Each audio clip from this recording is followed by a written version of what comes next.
Awesome. Look at that nice damn Fazio.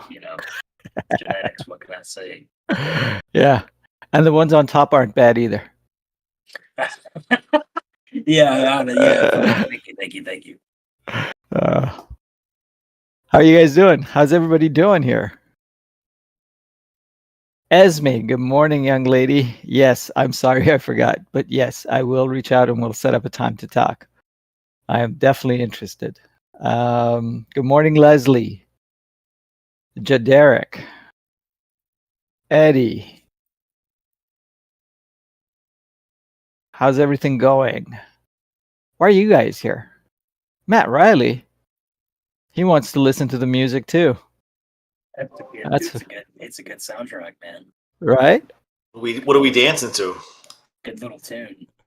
You know how you join in at the beginning? You're in the audience first. Oh, it's got like that. It's got that. Dude, it gives me all the nostalgia because it makes me think of the it makes me think of like that. We're not. Yes, definitely Nintendo. It definitely gives Nintendo vibes. I'm leaning more towards like Pokemon theme music in the back. So oh shit, man! This is the difference between ages. You would walk into the when you would walk into the hospital, you're in the care center, the Pokemon care center, and they have the music going in the background. So that's what it makes me think of. So it gives me all the. All right, I'll tell you what it reminds me of to show you how old I am. Let's see if I'm on the same page. Yeah. It reminds me of getting onto those retro elevators in those retro hotels, going up and down. Elevator music, elevator music for sure. Yeah. Can we change the music? That'd be dope, right? We change. Does John have a polo on today? Yes, I do. That's a classic. That's another John. That's another John Johnson piece right there. I usually don't wear this shirt. But I just decided to throw it on today, and my arms are like filling it out, so I'm feeling good. I'm like, yeah, I'm putting on that mask, starting to become a strong guy. Oh my god. John has his he has these iconic pieces that he wears for like iconic moments, like when he's wandering the street, talking about all the Brazilian girls or the Colombian girls. He's always got this sweatshirt that he wears. It's like I think it's like his lucky sweatshirt. It's got like this camo pattern on it. It's like almost looks like Native American. Yeah. That's John. That is the John signature right there. That's how you recognize John. That's how you could spot John from a mile away. And then he's got the red polo. He's got the red polo for the professional moments.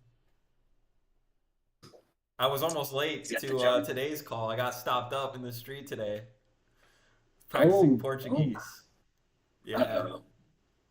With the wrong people, or why? No.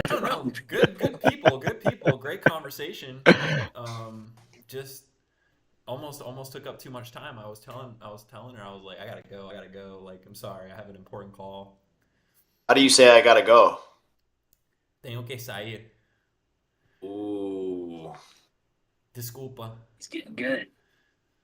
Does anybody in the audience speak Portuguese? We need a test. Yeah. Come up on stage. Let's test John's Portuguese. Let's call him out right now. Boy. Get somebody up here. Let's see. Let's test his skills. I'm about to do an everyone tag right now and see. Who speaks Portuguese in here? Get up here. Ow. Let's bring up AI PDRE and test him. I'm very okay with that. Good morning, Andrew. Andrew, good morning. Good morning. How is everyone? Good morning, brother. Phenomenal. Great. All right. So we got a few people in the audience today. Great to see you all. Hope you all had a nice Monday. Rosie Mendez is in here. Holy moly. How are you, Rosie? Good morning. Michelle Rojas, David is in here. Fantastic. Michael, good to see you. Haven't seen you in a while. John B is in here. AB, you were up on stage and then you decided you didn't care for this crowd and you went into the audience where the cool crowd hangs out. He likes to go back and forth. Good to see you, buddy. Right, he is a bird. So what are we doing here today?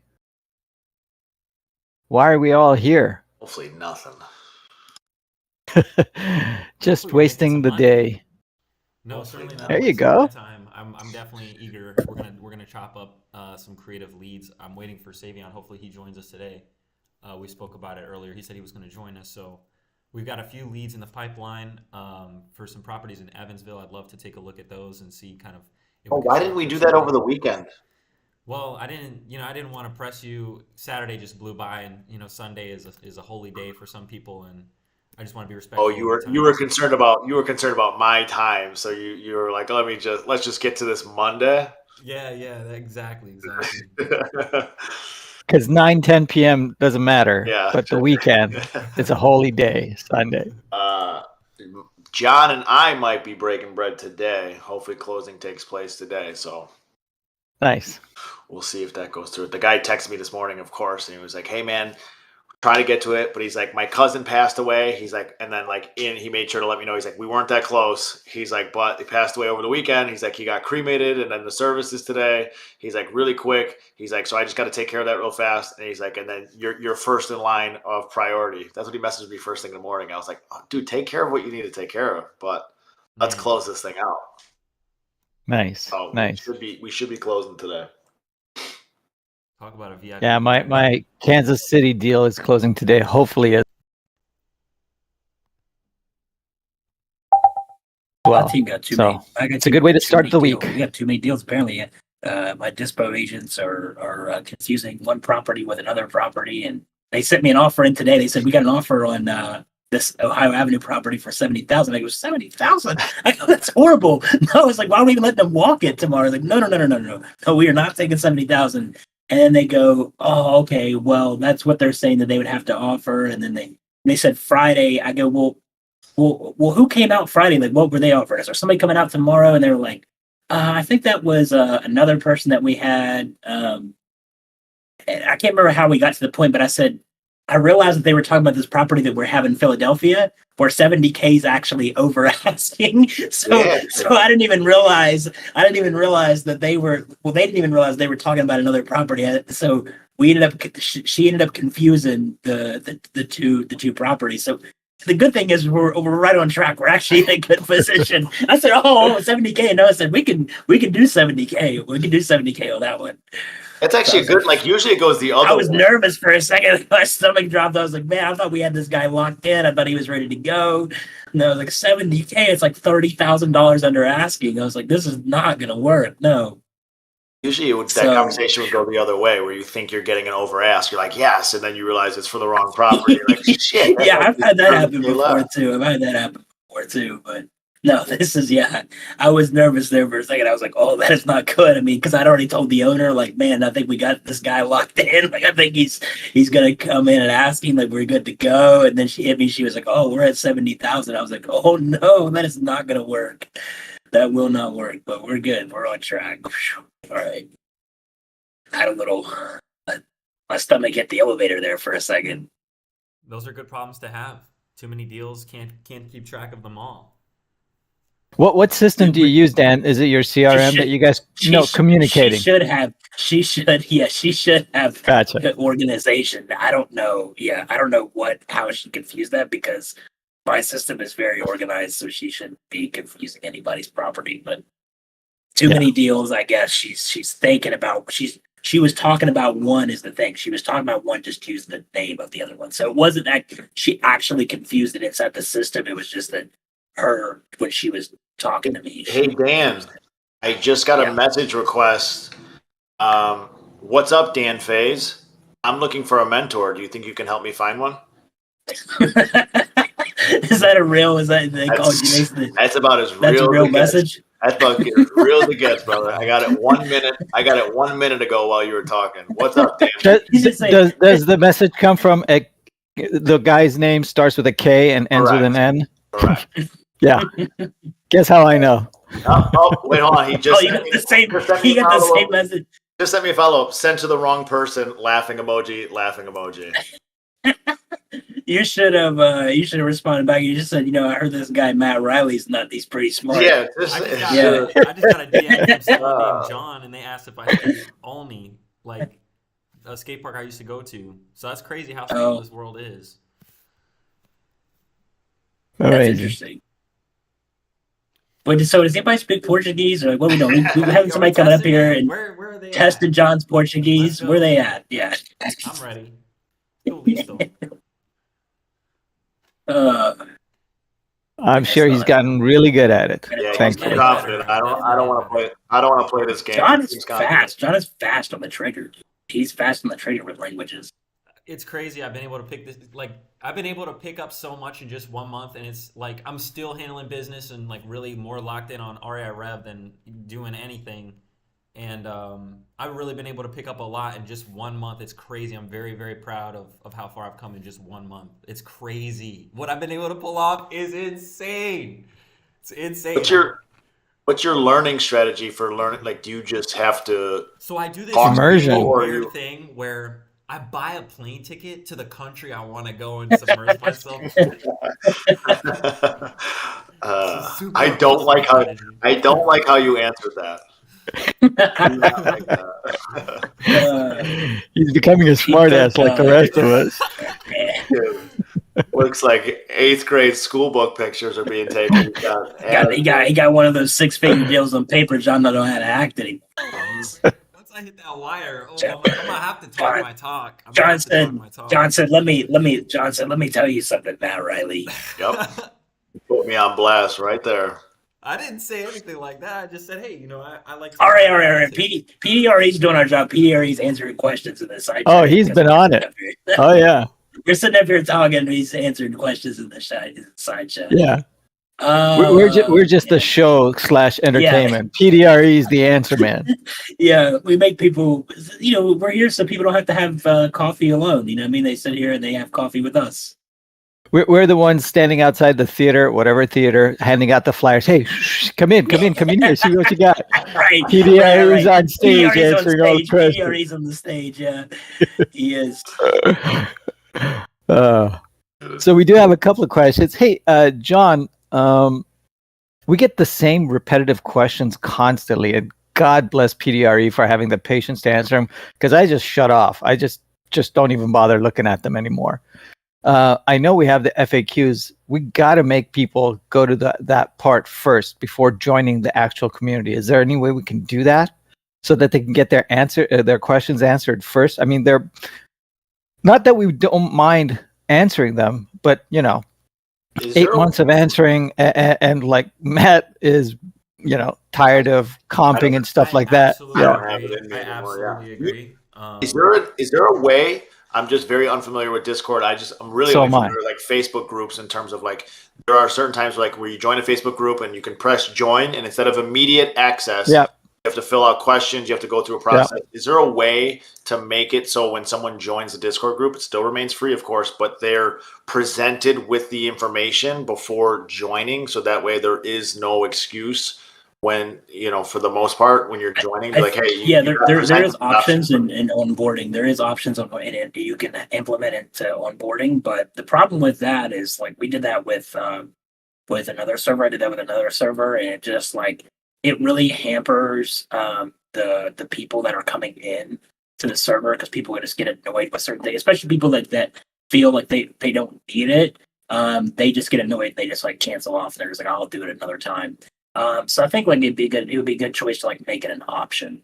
Like if you want to like make it an option. Yeah. You're not like you're not like it's not mandated. So exactly that. Like if I joined, I'd be like, I'm not reading how to wholesale 101. I'm not going to do all that. So I would put it like at least you have it. So then if you join, like you don't have to do anything right then and there. You're presented it and then you can join right away. But then if you start asking questions, it's like you had the ability, you had it given to you right when you joined, and you had the ability, you know where it's all at because you were given it. So there's no need to be asking those questions. It should be more advanced questions than that as of right now.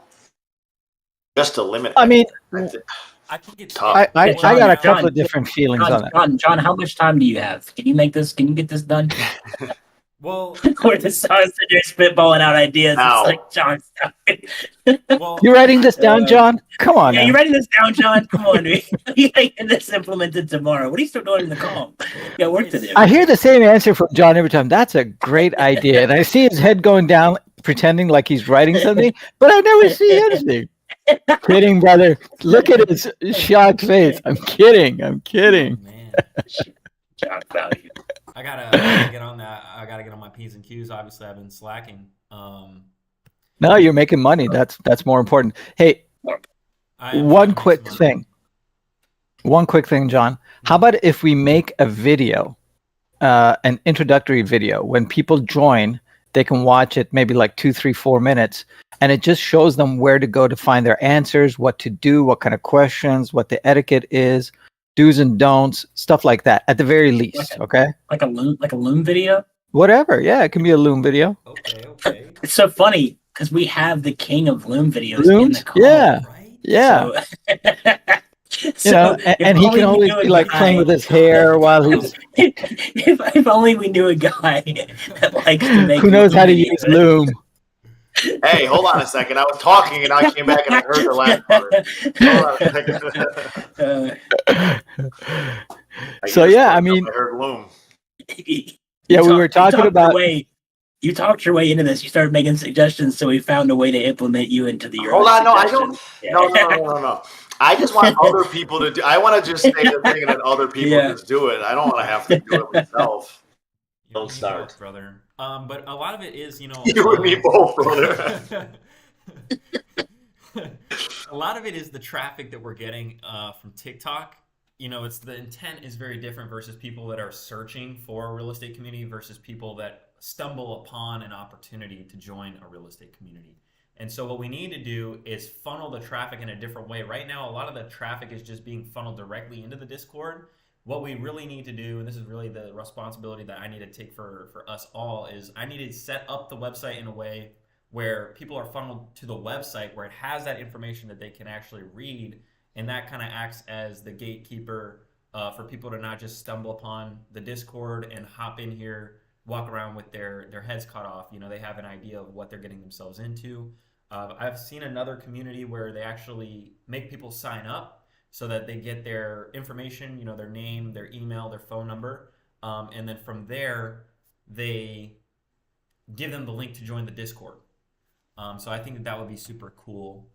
It's just a lot of it, you know, like you were all saying, is it does take time, and right now my main priority has to be to make money. And it's going really well. I'd say that we've got all the systems and processes pretty much implemented now. It's just a matter of getting a few leads converted into deals, getting them under contract and closing them out. But everything is starting together. You know, these things do take time. Though I do feel as though I have been kind of neglecting a little bit, you know, on the back end side. I need to get some things. Well, how about a tip? Of course. Why don't you hire a part-time VA who can handle all this bullshit stuff? I'd love to. You know? How about if the four of us on this stage chip in? Help, I guess. I don't have. If we have to. Yeah, I know. My money is all All my money is invested. It's all invested in real estate. I don't have any I gotta penny. check the couch. I don't have any money. If you can find a property with my name on it, it's yours. You can find it in your heart. It is always funny, like people that are like bragging about all like the closings and deals and all that kind of stuff, and they're like, "All right, we need $5," and they're like, "Well, about that." I can't find every excuse. Hey, I felt like that. John made me Stop feel like calling that for me not, out. not buying Nitro. John made me feel like that for not buying Nitro. I don't know what it was. I was refusing to purchase. Yeah, me the too. Nitro subscription. I was just me like, too. but it was more so. It was not because of the $9 a month. It was more so because it's like they're not gonna get $9 a month out of me. Like, you know what I mean? I was like, I'm not paying $9 a month for animated animated emojis. I was like, they're not gonna take me. They're not gonna get me in this trap that they have everyone else into. Will I get a soundboard? Here we are. I'm spending out money for Nitro because John was like, come on, Dan. What's $9 a month to you? Come on, man. You gotta get Nitro. You gotta step your game up. It doesn't even go towards the Discord. That just goes straight to Discord. So that's not like it's we don't have anything to gain from that, but it's pretty cool. I do like Nitro. It does add some cool features, very cool features. But a lot of it is time, and you know that was really the topic of last week. Was just I was really starting to understand how limited time was, and it was to the point where I was feeling overwhelmed and kind of anxious because I really felt like I was just running out of time. I'm waking up and I'm seeing the clock just turn and turn and turn. And it's like, damn, we do coffee with closers. I get some work in. Of course, I have to go to the gym every day. But then, I eat. It's like there's time. You got to take time to go and eat. And then it's just like, day's done. Let's go again tomorrow. So. Welcome to the real world, baby. Welcome to the real world, right? That's really all we got is our time. And it really put a lot of stuff into perspective for me because it's like, I don't think most people even consider their time to be valuable in a way that I believe we all consider our time to be valuable. And we value our time differently. And I think that's why, we don't, well, I can't say all of us, but, some of us decide, hey, I would rather get paid off of a service that I provide or a transaction that I can facilitate versus me giving away my time and being compensated for every single hour that I spend. Because every single hour that you spend, you're putting a limit on your time. You're telling yourself, this is what my time is worth. And so if you can break out of that mentality and you can learn a skill or provide a service to somebody that you can be compensated for, you might be able to do something in 5, 10, 20 minutes that's worth $5, 10, $20,000. So it's a lot to think about, but certainly an interesting thought to entertain. That's very true. It becomes hard to even. I have people that have been trying to reach me for 2 weeks now that I'm just like trying to find time to get on the phone with them because they like friends of mine, whoever that I know it's going to be a 30-minute conversation, an hour, whatever it is, just chopping it up. And, in between this and then all the phone calls that need to take place after this that I'm receiving during this and then the deal structures and talking to this, it's just really hard sometimes to carve out time. And then, people in the DMs trying to ask questions and everything else. So carving out time for yourself and other things is extremely important, but it does become very difficult at times too. That's why time management is huge. Time blocking is huge. Stick to your calendar. Yep. Stick to your calendar. Yep. One thing I struggle with though, Bob, because the way I set my calendar up is like I've got to wake up at this certain time, and then if the night before I stay up too late, it's very difficult for me to get up. And so if I sleep in, everything's kind of falls. No. So what? You're going to be tired when you go to your workout? Yeah, but then I don't perform the same. Do you want a Kleenex right now or later? Yeah. Dude, Come on, man. Bob is on demon time, dude. Bob. This is the bullshit we hear from everybody else. Come on, John. Well, I mean... Well, that's why we're here, to hold each other accountable. I mess up constantly. And if it's not for Matt, Dan, Andrew, and John keeping me accountable, that thought is always right here. It's always like, fuck, if these guys find out I'm not doing this, they're going to kick my ass. And that just tells me to go, move it, get going. You got to do this. You got to finish this. You got to start this, whatever it is. So, tired, not, I get it. We've all been through it, man. Okay. I'm 57 years young. I'm probably twice as old as you are. More, right? But I don't let that stop me. That shouldn't stop you either, John. Appreciate it. Yeah, I'm extremely guilty of that. Like waking up every morning and just not feeling like I want to do shit. At the very first 5-10 minutes, it's always like that. But once you start, you just say, okay, let me just take the first step and see what happens. Yeah. Let me take the second step. What happens? That's all. Sitting there having my morning coffee, just thinking of excuses of I can just not do this. I can easily come up with an excuse not to do this or not to call this person back, or I can just text this person and say, I'll call you back tomorrow. I can push this off until then. Yep. Like I can come up with 100 excuses while sitting there. And I'm like, man, drinking this coffee outside on the balcony or doing whatever is much, much better than all that shit I got to do today. But I'm extremely guilty. My dad's 68. He's still kicking my ass. Yeah, nice. He's more power to him. Yeah, he's he's already at work at 6 a.m. He's already there at 6 a.m. and already getting stuff prepped for the day. The next thing I know, at 1 p.m. he's calling me. He's telling me he's out of our range. He's loading up the guns. He's taking out there, shooting for the day, and then he's back at work at 3 o'clock. He's an animal, man. I can't keep up. So I'm like, he's 68 years old. I'm like, He's a Gen Xer. That's why we don't take that shit. Yeah, he's great. Greatest generation ever. Jesus. Anyways, hey, Esme brought up a very interesting point that Dan, you pointed out to you. You called it out too. She came from Reddit. Amazing. What? So yeah, Wow. yeah. Sometimes So I she feel like says, sometimes I feel like we're pulling people in here for 4chan, but You and I. it's some of the ones I do. Sometimes I'm like, where did you find the link for this The place? dark web. she said that. Out here selling cigarettes in the DMs. Who here? John, do you have like a Reddit forum or something? We do. No, she said that somebody dropped a link for this community over there, and she just That's happened to click on it. Guerrilla warfare, just dropping links all over the internet.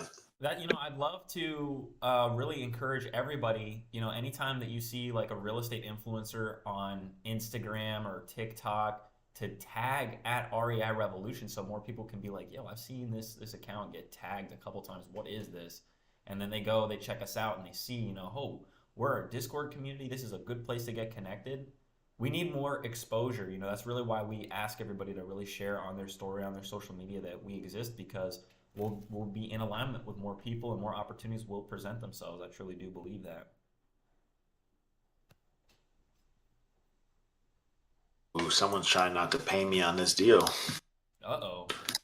Title forgot to add me to the HUD. We got problems here. Who we pulling up on, Matt? Yeah, we gotta hold on a second. Roll the window down. Whoa. Roll the window down. Take care of this real fast. Ladies and gentlemen, we'd love for you to come and join us on the stage. Please raise your hand if you'd like to come and join us. Of course, we're always watching the side chat. But if anybody has... sometimes we answer questions. Yeah, we. So guys, It's Monday. I didn't take my Adderall. You got a question, Andrew? I have some more of a kind of good news type of thing here. No.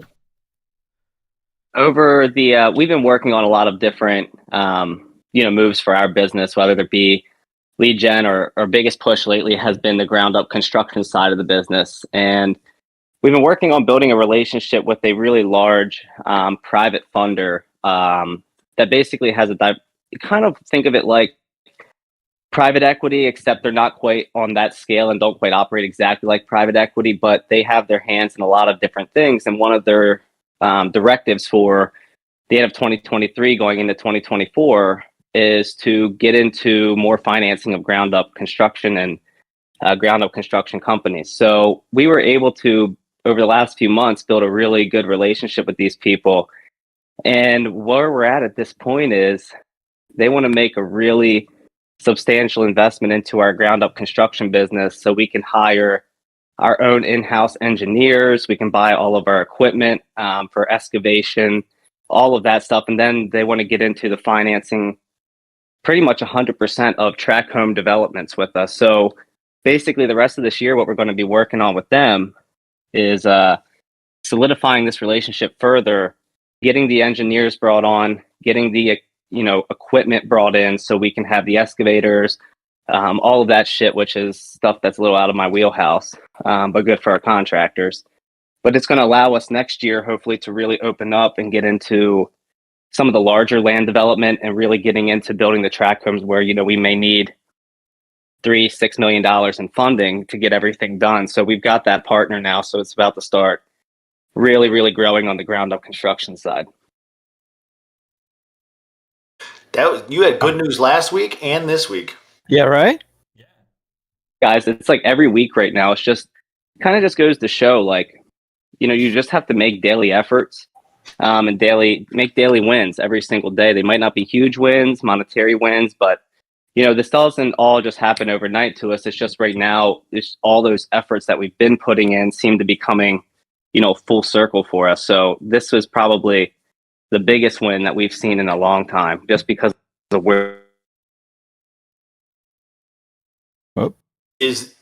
Yeah, I don't know. I didn't want to cut I thought my Discord crashed for a second. Yeah, that would be thank God. part of the course for me too on my side. Andrew, would you say that this kind of the big push was that private money that you secured in the last couple of weeks?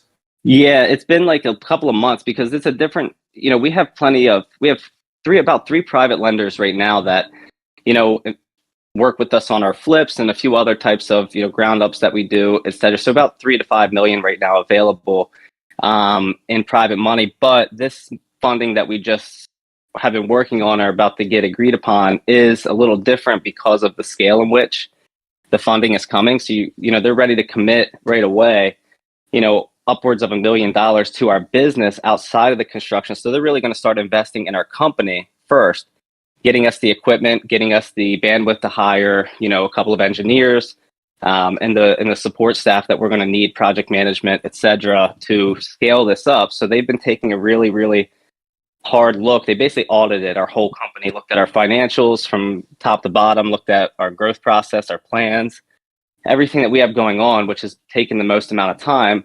And they essentially are like, yeah, let's go ahead and get this ball rolling. So they're a little bit of a different type of partner for us because they're going to really help us get from building a couple at a time to being able to build, buy 20, 30 acres at a time, 100 acres at a time. We'll have the teams, we'll have our own equipment. So we're about to own the whole entire construction process, including the excavation, the foundation work, everything. That is incredible. Keeping everything in house. Pretty nuts. Congratulations, Yeah, man. brother. Right. The power of staying on the grind and executing along the way, and then also continuously networking and seeing what other opportunities are out there is what. Man, that's a wild. Yeah, I mean, because the way my partner and I were kind of looking at it is, we have a really stable company at this point, both from a process perspective and a money's perspective. So the way we've been kind of approaching things is there's other people out there. We're no Lennar home builders or Caruso home builders or any of these big guys, but there's people out there doing it. So the way we kind of operate every day is there's somebody out there doing what we want to be doing. How do we become those people? And that's literally the number one motto of our business is you can't sit back and go, man, they're doing it. That's really awesome. You have to sit back and go, man, they're doing it. How the hell do I do it? And How then do I do it in a better way? Exactly. Because you have to, I think, being kind of type A individuals, which most business owners and entrepreneurs are, you can't accept the fact that anybody's doing it any better than what you're capable of doing it. But you have to be able to put your best foot forward and put your money where your mouth is, make the efforts and go challenge that concept, right? Because if you don't get your business to a place in which you can actually challenge that thought process, how are you ever going to prove that? It's all just talk in your own head. Jaderic brought up a point that Jaderic, to that point, says, I wanted to start a decorative concrete business, been planning it out. So I'm sure there are other companies that are doing that same business, right, Andrew? Yep. It's just that he needs to come up with, like Dan said, a different or unique way of doing it for him to stand out in the marketplace. And I guess that's one of the best reasons that we live in this country. It's capitalistic, yes, and it's. Why'd you bring this guy up on stage, John? I talk to this guy too much. Every day. I'm joking. Who's that? Sorry. Juan? No worries. That's yeah. Senior Juan, good morning. What's up? Hold on. Let's see if this thing starts to work for me. Hold on. I was like, I didn't know what he doesn't even know how to work his camera, John. Why'd you bring him up here? Why are you doing this? I'm a sales guy, not a tech guy. What's just like Dan's not a real estate guy. Yeah, exactly. Not a real estate guy at all. What's going on, my good folks? Welcome to the stage. Well, appreciate it. We're trying to keep it together and keep it as cordial as we possibly can. Oh boy. I don't know how well we're doing it today. It's a collaboration. It's a collaboration event this morning for Coffee with the Closers and Charming Your Way to Success podcast. Collaboration. I feel like Monday is always up for grabs on how we're going to be doing. Yeah. For those people who don't know, Juan and I have a podcast together. This is my podcast co-host. and we run a live podcast together every Monday at 7 o'clock. So if you guys want to listen to us talk about, I don't really know what we talk. We just talk about all kinds of things. We're supposed to be talking about sales and marketing, but we go off the rails every time. I heard the last episode didn't exactly only talk about sales and marketing. Yeah. It was a live therapy. It was a live counseling session. Yeah, I'm gonna start my new show, Therapy with Juan. I'm waiting for that one. I'm waiting for you and your wife to get this one rolling. I'm waiting for you and your wife to get this one rolling. So I'm tuning in every day to fix my problems. Oh my god. Well then, that's an everlasting journey, but yeah, man, it's been fun. Like I like our show. Our show doesn't have to be like all structured, all business, because we do this shit all day long, man. We talk real estate and deals and all this stuff all day. Like there's more to life than this. I mean, at least for me, yeah. I got a kid. I got kids and wife and stuff like that. There's more to it than just pickleball. Yeah, and pickleball. Yes, bro, I've been crushing it. I've been crushing it. Yesterday it was fantastic. I beat this young whippersnapper, and it's good. It made me feel good and old. Texted me the other day. He said last week. He said, "Hey, so we gotta get the podcast started. So I gotta be on the pickleball court by 8 o'clock." It's so funny you guys are talking about pickleball. I don't have anything to do with it, but I have this deal in Baton Rouge, and this guy hit me up last night, and he's like, "Hey, I want the deal. I want to just talk to you real quick in the morning. Do you have time?" And I was like, "I have 10:30 to 11:30. I can't." And I was like, "What about whatever?" And he's like, "Actually, can we do 9?" He's like, "I have pickleball at that time," so he's like, "I can't." And I just immediately was like, "Pickleball that early?" Like, all right, let's hop on the phone. And this guy was ready to go. I could tell he wanted to get off the phone so he can get on that court. Yeah, it's addicting for sure. Like here they start because I have a couple courts here in my home so I can see it, and these guys show up like 8 a.m. and they don't leave until midday, and then they take a break, come back, and then they spend all night. I mean, 9, 10 o'clock at night. Do they talk money? Is that a rich person sport? Is that like golf? This fucking guy. I don't know about money guy, man. Anywhere I go, I'm always talking money. I want you gotta up. If you want on the pickleball courts, you gotta up your net worth, John. That you come play pickleball with us. You do. Hey, well, no, you do. How do you know? How do you know I'm not making more money now, Dan? How do you know?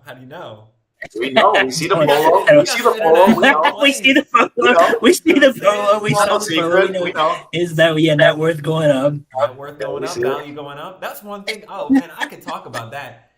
I noticed as I have become, as I mature, as I become a more valuable man, I'm starting to realize like all this stuff that I thought would never happen to me is starting to happen to me because I'm becoming more valuable. My characteristics are developing. I'm becoming someone, and it's like you have to put yourself in a position to become something. That's one thing nobody really talks about. I don't think. You have to put yourself in a position to become something. You have to be able to put yourself in a position to serve others. And when you can do that and people respect you, I think everything is going to just happen for you. But that's just my prerogative. I'd love to know what you all think about that. I just like when you're feeling some sort of way. I'm with you no matter what. If you want to, when John's hands start see the Birdman start happening, I'm with you. We know something inspirational is coming. I got two gestures. It's the hand rub and the chest rub. That's when something is going down. I love that when the hand rub comes, he doesn't look at you. He just does one. Right. Something's over here. He's looking all around. He's checking his surroundings. He's looking all around, making sure. And this just starts going. Should we answer these two people's questions, or we should just kick them off the stage and just keep please. talking? I think we should just Taylor, good morning, buddy. What's going on? Unmute yourself, please. There you go. So I had a question about commercial multi-unit. I've never evaluated one before, and I watched a couple of YouTube videos, but that's probably not going to cut it. So I figured I would ask you guys how to properly evaluate it. Should I share my screen? I think to start off with is what's the end goal? Like, what is the process? What are you evaluating it for? Because it's very important. So Are you evaluating it to potentially put it under contract and wholesale it? Are you evaluating it for purchase? it's What are already you under evaluating it for? contract with the wholesaler that wanted me to blast it out to just my buyers. And from what I saw, I'm like, man, this seems like there's a lot more potential than to offload it for 30 grand assignment fee split. But I didn't know how to evaluate it, so I just kind of wanted to get an idea of how to properly price it. Okay. Okay, what you got? So you want to wholesale it, but you want to make sure that you get the most out of it. Yeah. Okay. Should I share my screen or should I just talk about it? Sure. Go ahead. How many units is it? It's a 14 unit. Total. Where is it at? It's in Gary, Indiana. Gary, Indiana. Okay. This will be interesting. It's under contract for $70K. Here's Matt. It's either Yeah. I don't know. I might rub my chest on this one. It's under contract for $70K. He's only asking for $100K for it. It needs full rehab. I don't know how he got his numbers. He hasn't called me back to answer some of those questions. Is it occupied or not occupied? Vacant. Completely vacant. Yeah. Vacant. All the units are vacant. All 14 units? Yeah. Dang. Okay. It's a full rehab. So So it's- I'm assuming yeah, like a whole it's a gut full job. And did he give you any numbers as far as like projected rental income Yeah. for So the total fair market value rent for all 15 units if they were occupied, or all 14 units if they were occupied, comes to $12,890.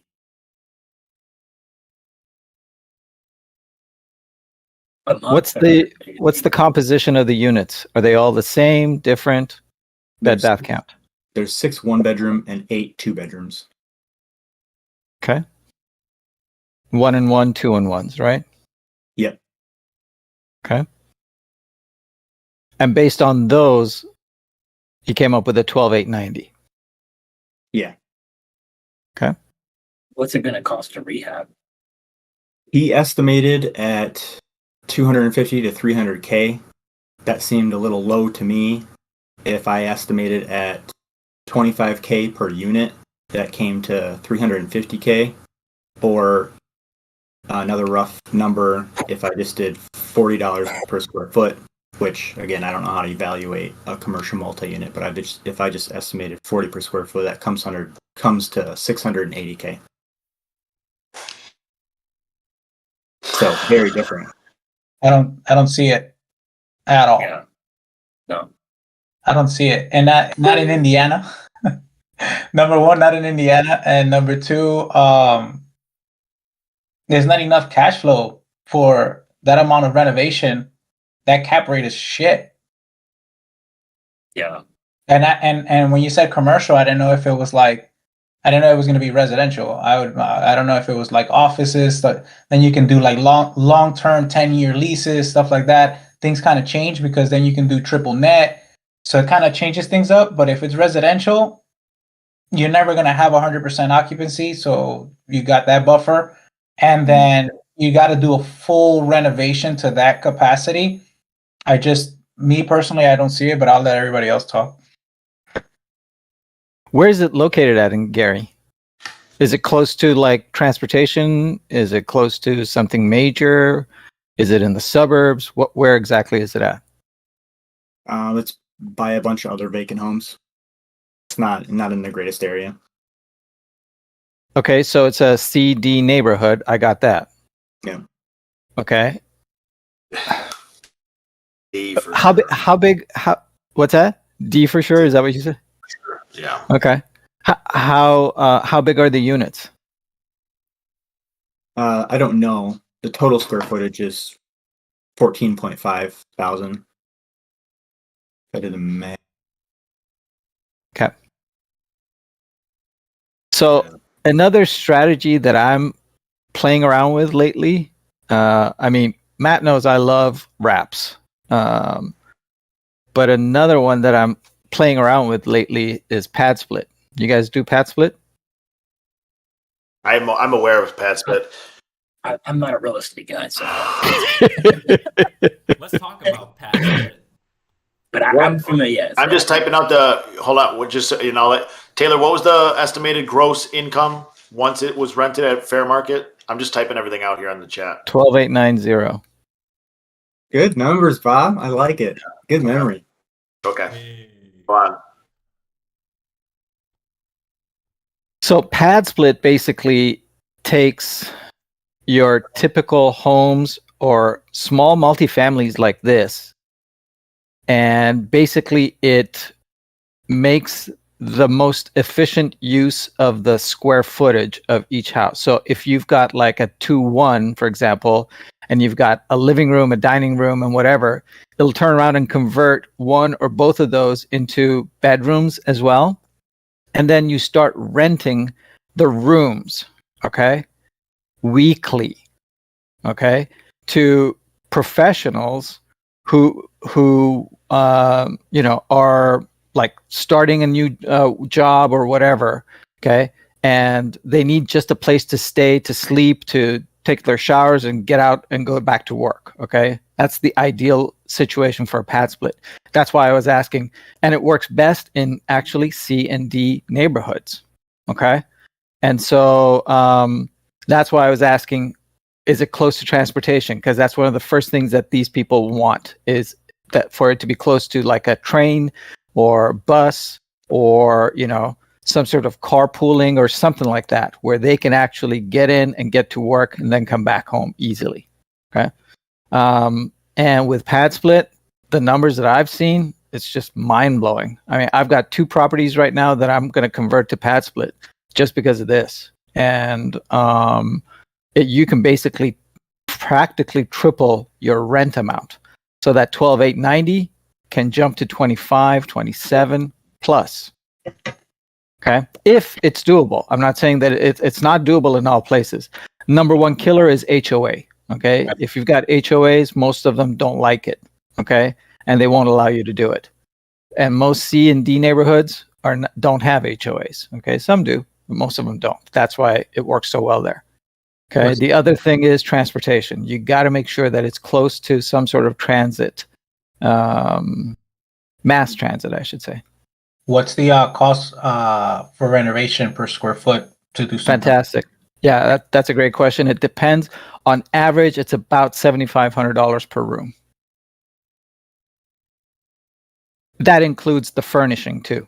And the furnishing is minimal. It's basically a bed, making sure that there's a closet. If not, you have some sort of drawers set up or something like that.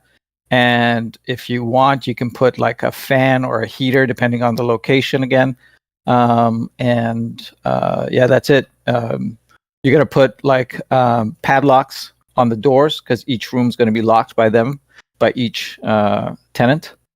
If you want to put a small desk for them as well in the room, great. If not, you don't have to. So minimal. So that would only be for the 2 bedrooms? Well, most likely, yes. But if the 1 bedrooms have a nice sized living room, for example, or a dining room, you can turn those into them too. Make them from 1-1s to 2-1s now. With the 14.5 thousand square foot, it comes That doesn't mean square foot a unit. I'm sorry? It comes to about 1,000 square foot per unit. Yeah, but you got 1-1s and 2-1s. Are they the same size? No.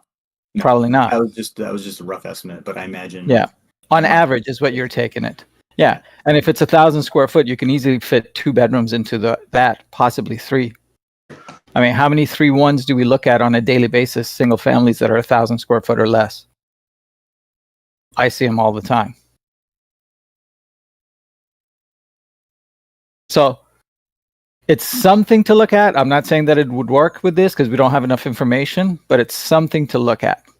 And then, otherwise, I'd be in complete agreement with Juan. The numbers are shit. Okay. Let me, and I hope you guys don't mind me cutting to the chase. But even if you double the rent, It's still minus bad. It's still It's you have still bad. Yeah. you have a $400,000 project on your hands. Yep. It's a 4 cap at Yep. its best. If you can double the income that's coming in, Right. If you can double it, otherwise, you know. Yeah, you got to take a look at the numbers carefully, okay? And I'm not saying that it'll work for this. I'm just saying it's another option to be able to look at it, okay? Just so that we make sure that we're not passing on every deal when there might be a chance we could be doing something with it, okay? Now, the beauty of pad split itself is if they're in the community or city that that the units that you have are in, they will do all the work for you as far as finding the tenants, qualifying them, going through the entire thing, putting them in, evicting them, everything. Okay. So property and maintenance is up to you. Tenants is up to pad split. And they take like a 14-15% cut of the rent for that work. I think the bottom line is for you, Taylor, I wouldn't be wasting my time on this one because this could consume. This could consume your time. So you need to be Huge. focused on getting deals that just automatically can make sense and can automatically make sense for the people that you can sell it to. Because like the major focus right now should be profit, not like let's try to find a magic solution in a deal that no one else can sell. That's not where we're at right now, So, and that goes for everybody when you guys are just like in the very first starting stages. When you guys are not just singling him out. I know there's a lot of you guys that all ask the same questions. There's always a deal that you guys bring up, and you're like, I got a deal, and it's this number's over here, and it's a 25 condominium on the beach and in Boca, and it needs such and such in rehab, and it's like people that always bring me those deals or those questions maybe have done one deal or two deals or maybe have done no deals, and it's always under contract with someone else who doesn't even understand the deal, and it's just a convoluted mess. Like in the beginning stages, until you really build out your business, the main goal should always be profit over everything first. And time consumes and eats up your profit. The longer you stretch it out, you're losing the profitability on your business. So just make sure you're always focused on getting to the money. You're spending your time on money making activities. Like Dan said, especially at the beginning, everybody is just so consumed with the idea of I got to get my first deal in, I got to get my first 5 deals in or whatever, that you guys are grasping at anything and everything that comes your way. And that's exactly the perfect formula for drifting. Okay? I think it's also the fantasy idea of I'm going to be that guy that finds the treasure chest deal in the convoluted mess of what someone else can do. And even though I haven't done any deals, I'm going to be somebody that's going to pull this deal out of the rubble, and I'm going to make a $500,000 assignment on my first deal, because I found this, this rough gem. And it's just like, gonna ask John Johnson, how many deals did you go through? How many things have you looked at until you finally found a deal that has a 6-figure potential? It's like, it just doesn't come, overnight. Like it's going to be it's a process, so stick to the things that are going to make you money. I always say, stick to the things that are going to make you money right now. Build the process, build the system, build the conveyor belt. That's what's going to bring your business consistent money. Otherwise you're going to get lost trying to fix. It's like there's a reason on a conveyor belt you have a bunch of toys, right? They have a bunch of toys on a conveyor belt in a toy factory moving along the system. And if one of them is defective, what do? They just throw it out, right? They don't waste their time being like, oh, let's take this one off the belt. Let's see if we can fix this and put it back together and fix it all up again and put it back on the belt. If we can fix it, we'll find a way to sell it for 15 times what all the other toys will sell for. But it's like, no, it's like, let's go sell, 100,000 toys to Walmart or whatever, and instead of trying to figure out this one toy that could be worth. Yeah, I think the key word in your first sentence, Dan, was business. Okay. You want to work on your business, not on a deal or any one deal. You want to work on your business. And therefore, the analogy that Dan used is spot on. So Okay, Tyler. stick with what you're working on and what you're trying to do, and you're going to get more success out of it than these onesie twosies. Sorry, Juan, I didn't mean to cut you off. I'm sorry to cut you off. Sorry, I just wanted to know if that was his local market.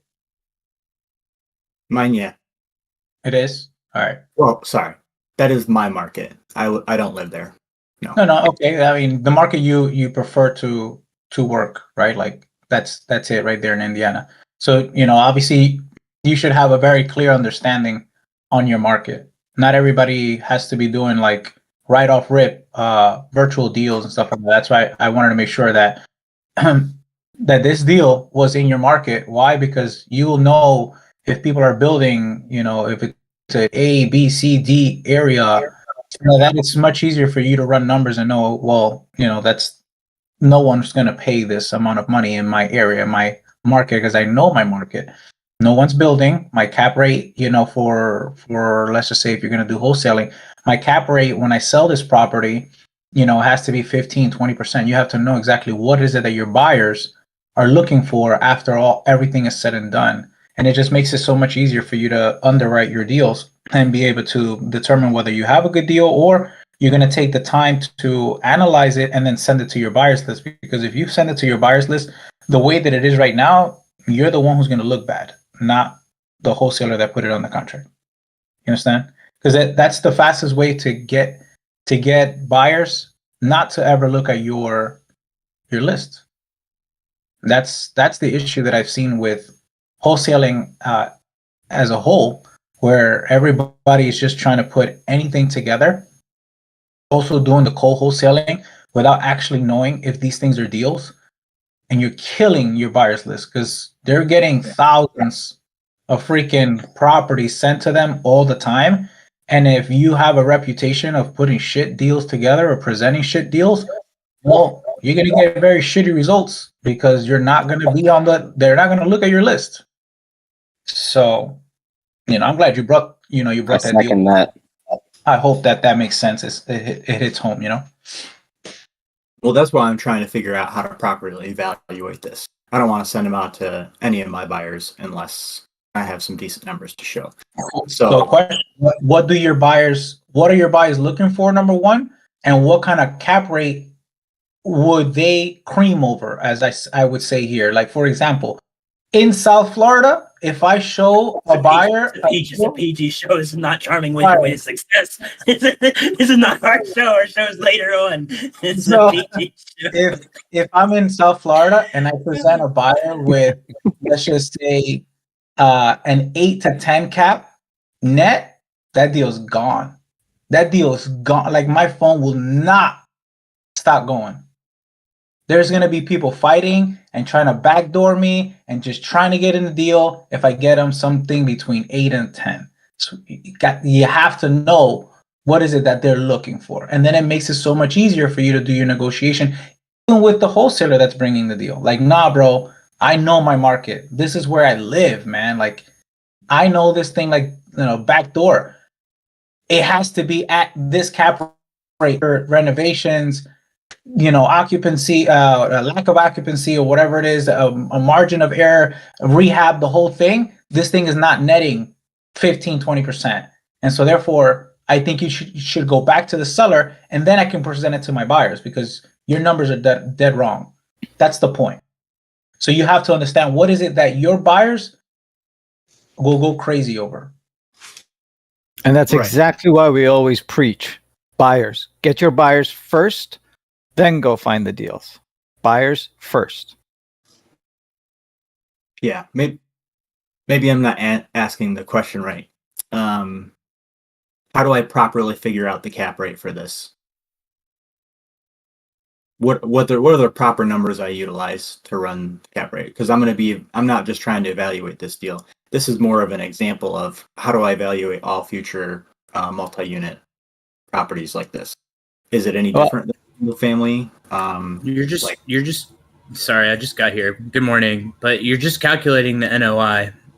So and every line item that goes into net operating income is going to help determine an actual cap rate for you. So the one that I have on my screen, is it wrong?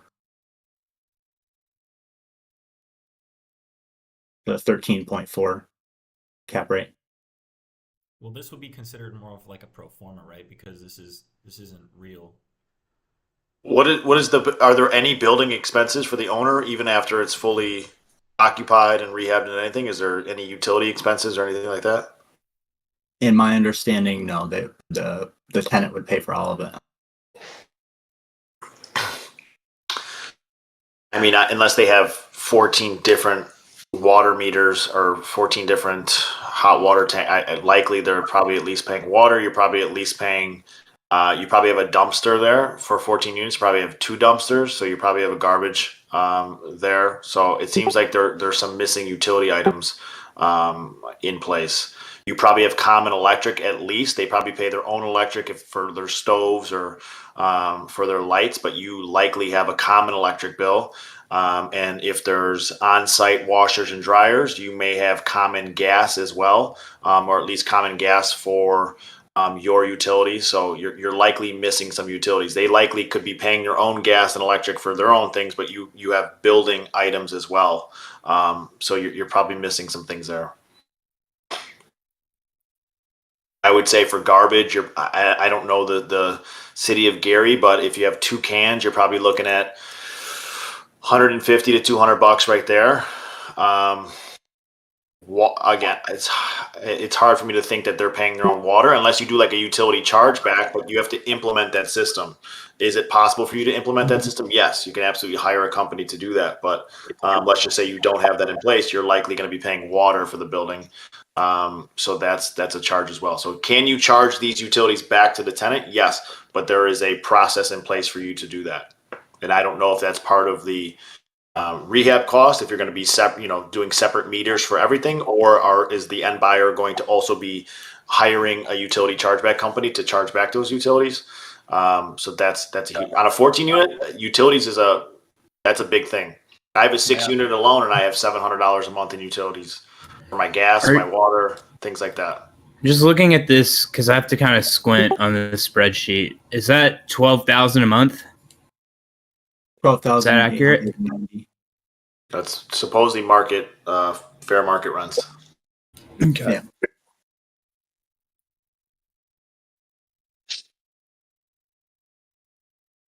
No, but gas right now. That is the most. What's going on in this side chat right now is the most just ridiculous thing I've ever seen. But this is like the perfect. This is why people hate my generation right here. There's a perfect example. This is a perfect example. Oh my God. So first of all, this person writes on the side chat, seeking mentorship as an upcoming entrepreneur / wholesaler, then puts in a whole paragraph that clearly ChatGPT had written up for them. And come on, guys, if you're asking for someone to provide you with some type of free mentorship or something like that, and you can't even write your own request letter, that is just, oh my God. The brackets killed the brackets took. I knew immediately. I was like, ChatGPT wrote that. Come on, man. Oh my God. Welcome to 2023, ladies and gentlemen. Right. That's right. I mean, ChatGPT isn't all that bad. At least take the brackets out.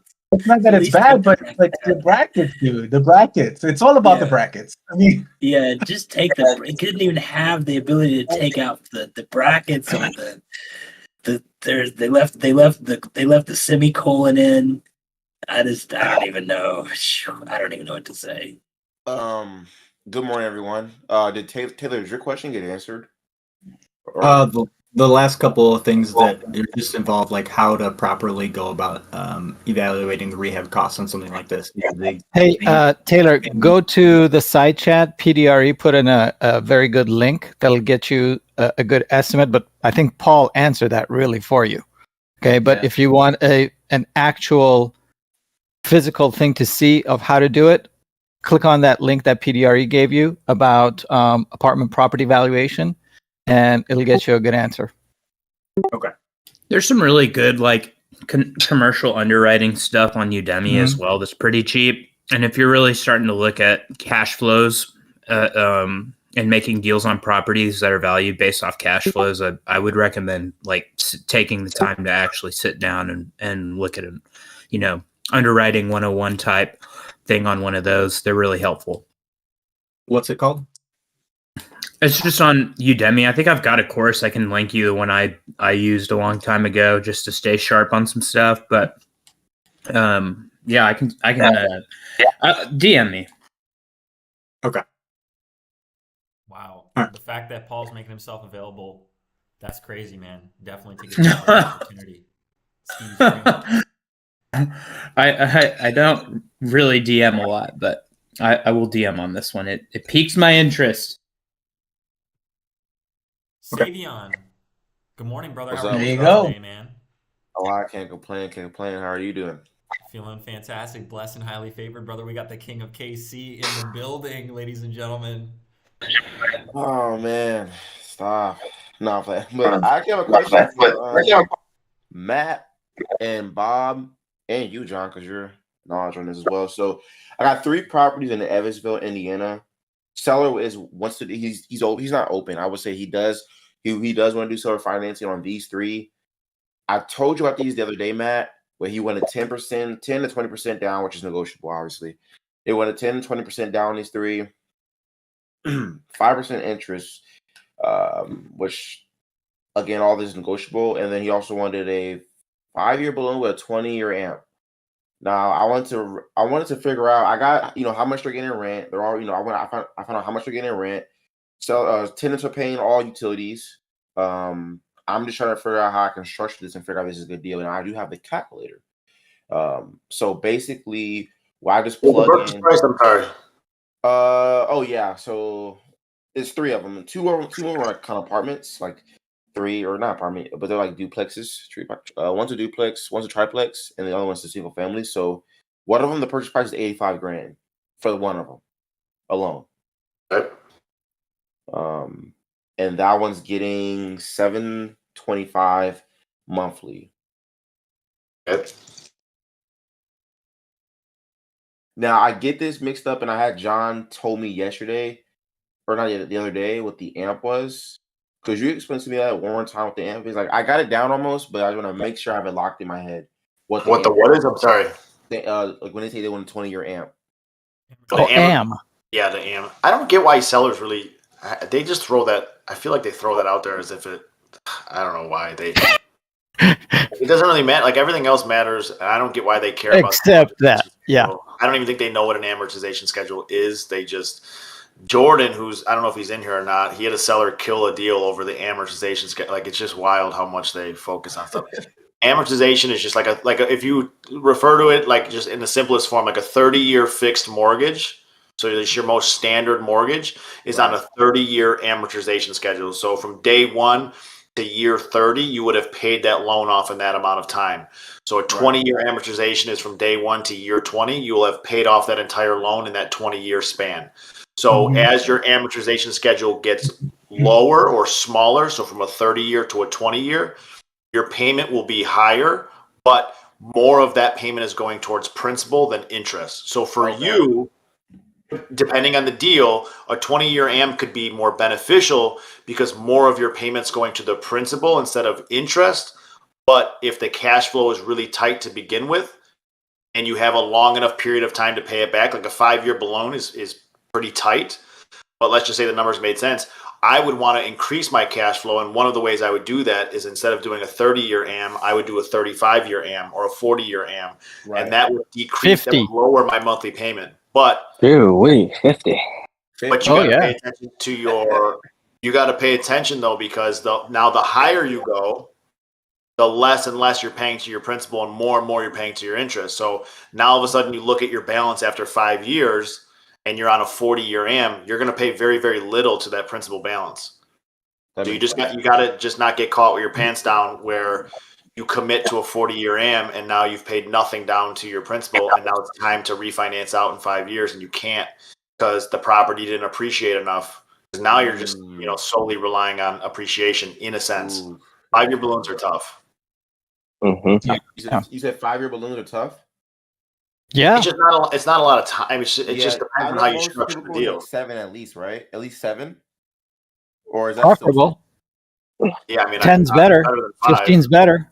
The higher, the better, right? Yeah, you want to stretch out as far as you can. This guy's 70, so I don't know how long he's going to stretch this out, but download that 10B2 calculator I told you about.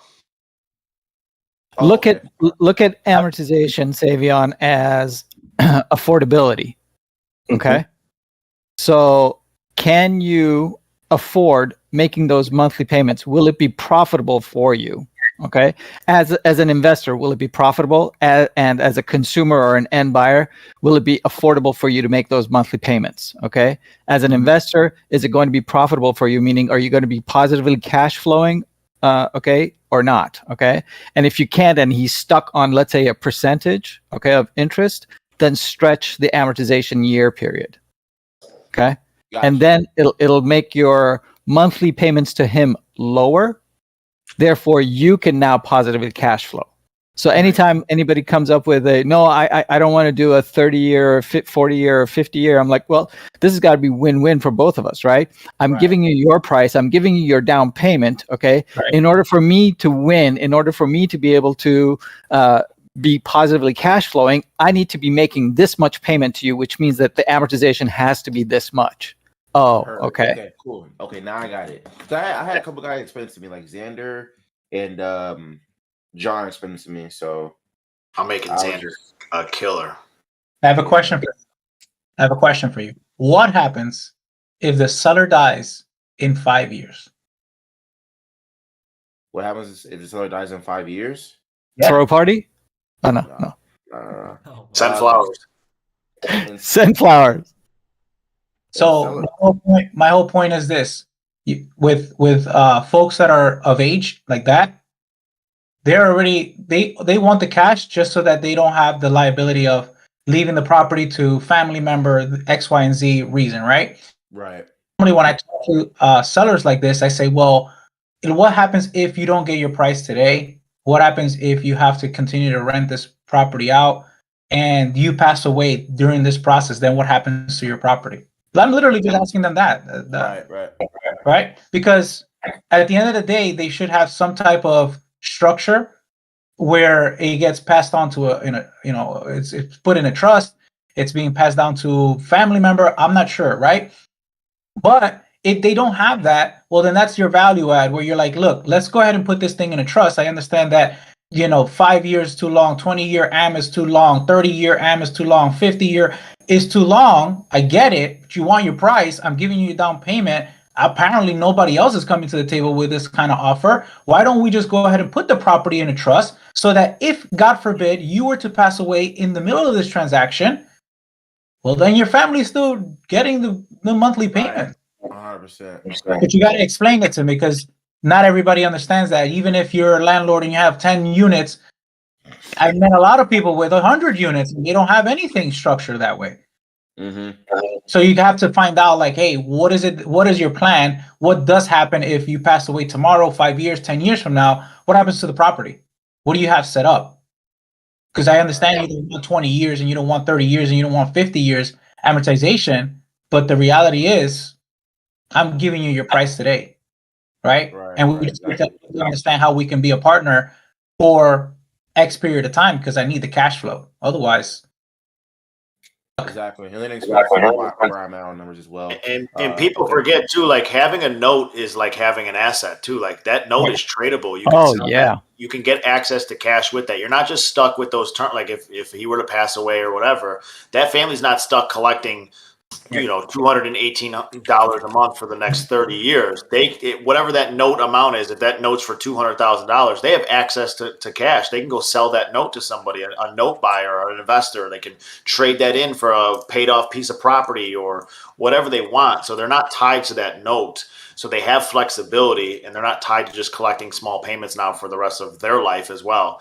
So a lot of people forget that the note itself is an asset. Yep. And that's an education piece for the sellers, man, because otherwise they just don't know. Ain't nobody teaching that to people, to the normal folks. Appreciate you guys. Mr. ACQ. As always. Juan Nicasio. Juan, you got an event coming up here, huh? I do. I definitely do. It's gonna be exciting.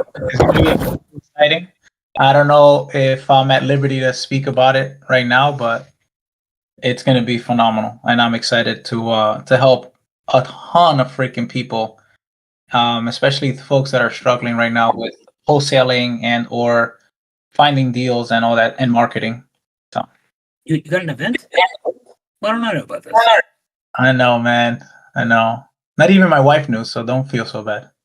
John Johnson knows and your wife doesn't even know? Oh, man, this is wild. Hey, John Johnson, though, man. I mean... John knew the password. Look at John. You gotta fix his shirt. John said on top of the world. That status going up. That's what it is. Oh, God.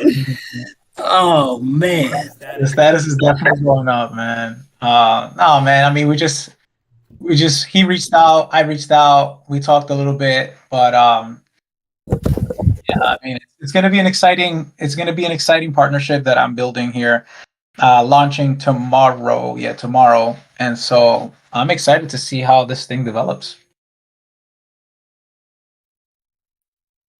Well, you guys are going to get an awesome acquisitions call today to learn from Mr. ACQ himself. It's going to be a great time to come in, ask your questions, and get some free sauce. Yeah.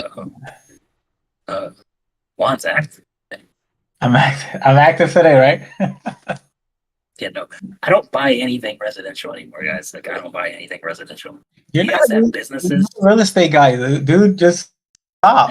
Yeah, they're asking me, Juan. They ask me. I get people ask me all the time, hey, I got a deal in such and such. Are you interested in buying them? Like, I don't buy anything. I don't buy any real estate anymore. If you got a business for sale that makes sense, yes, or that's losing money. If you got a business that's losing money, a business in a box. Yeah. If you have a business that is losing money and you want out, come talk to me. You have a business and the box is on fire. The box is on fire. Come talk to me. That's what I don't want your business. If your business is making money, I'm not interested. But if your business is losing money, good for you. We need distressed businesses. Yeah. Give me distressed businesses. Yes. Yeah, that's the kind of rehab that we. How come nobody makes bandit signs for buying businesses? Like we need to make yellow signs that we put on the side of Express. That's a good point, man. Cash for your business. Yeah, I'll pay cash for your business. Can you imagine calls that you would get all the? Victor just. You get so many calls for chop businesses. Victor just said he's about to close on a $9.5 million deal with a 5% commission. Victor, you got to get up on the stage, man. Got to find a way. Jesus. Where was that at? Goodness. Talk about status, ladies and gentlemen. Victor's about to level up. Come on now. I'm just going to hop up, guys. Sounds like Victor's got this all taken care of. Yeah. Fantastic, yeah. You gotta crash the server. We need details at least. Mobile home parks. Yeah. The old mobile home park trick. Yeah. Those are good. Yeah. In the Midwest, yeah. Yeah. Midwest. Talk about cash flow, man. Like mobile home parks, bro. That's easy money, man. Easy money. Own that land. People paying rent. Take care of all the overhead. can basically triple net everything for life. You convinced me. I'm in. Where do I sign? For life. Where do I sign? 51 lots. Crazy. 193,000 year NOI. 79% occupied. Nine cap. It's crazy. That's great. I want to know how he True. got. Sasquatch Farm. We got to change that name though, right? Hold on a second. Yeah. No, that's what draws the tourists. Right. That's what draws the tourists, man. That's the draw, man. True. Yeah, Sasquatch. Sasquatch We can immediately increase the cap rate by changing the name. Yeah. Value add 200K to the bottom line. Just That's change it. That's crazy. That's awesome, man. Congratulations, though. That is dope. To get the tourist attraction. Yeah, it's probably. But I don't know why else you would call it Sasquatch Farm. What other incentive you'd have? It's a perfect name for marketing purposes, though. Yeah, you definitely won't forget it. It's crazy just to see kind of like the growth, of people that join the community. Even just a couple months ago, Victor's been in here for like a year, I think. And when he first joined, I don't think he had closed his first deal yet. Maybe he had one under his belt.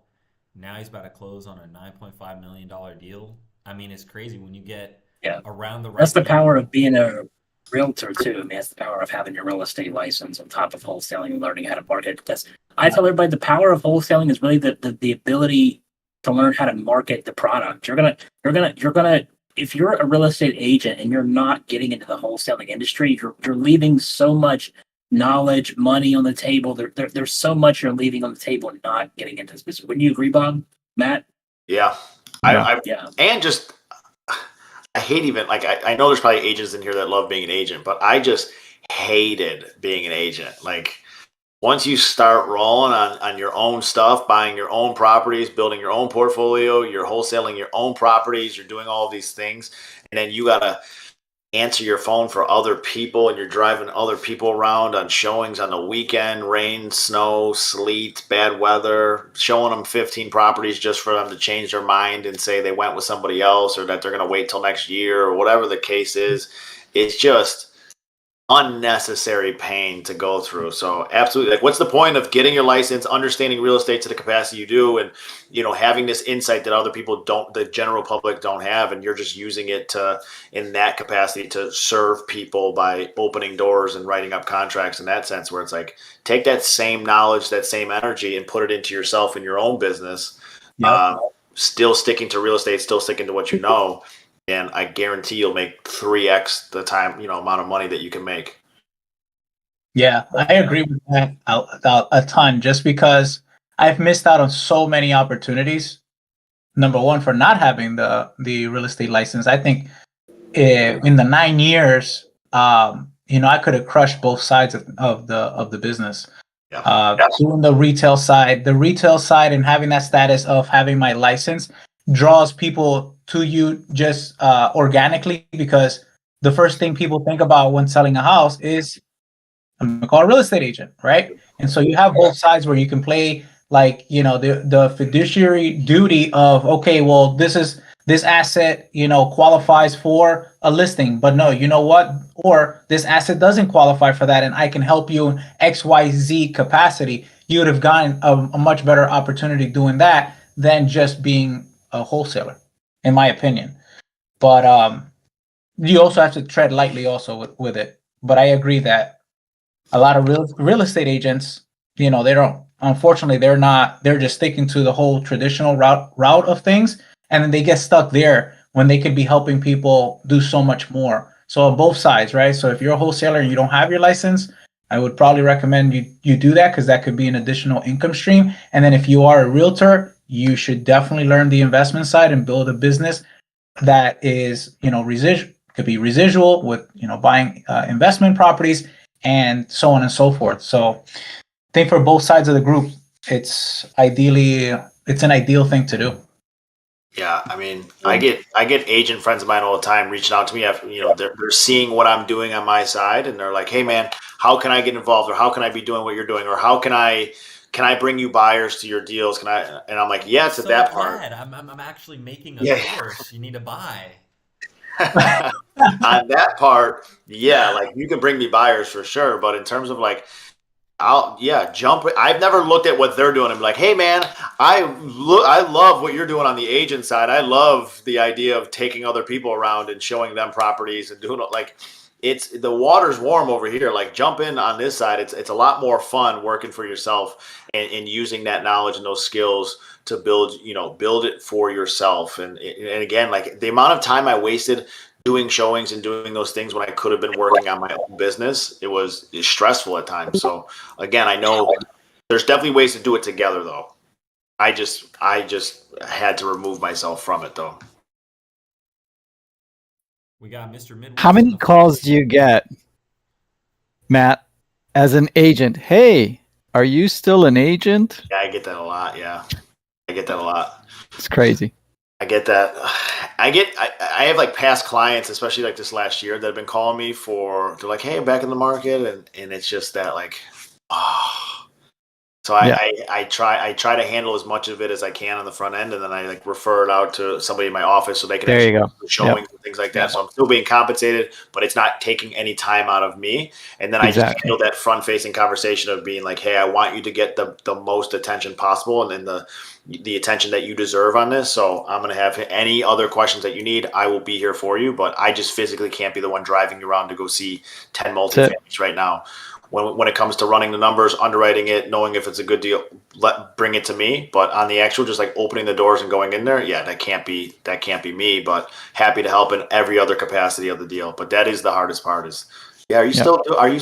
I'm like, on paper, yes, for sure. Right. On paper.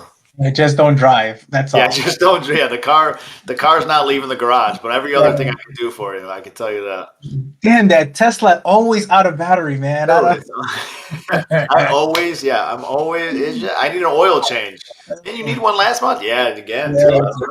Telling you. Been driving too many people around. Yeah, can't be doing it. Nick, what's up, brother?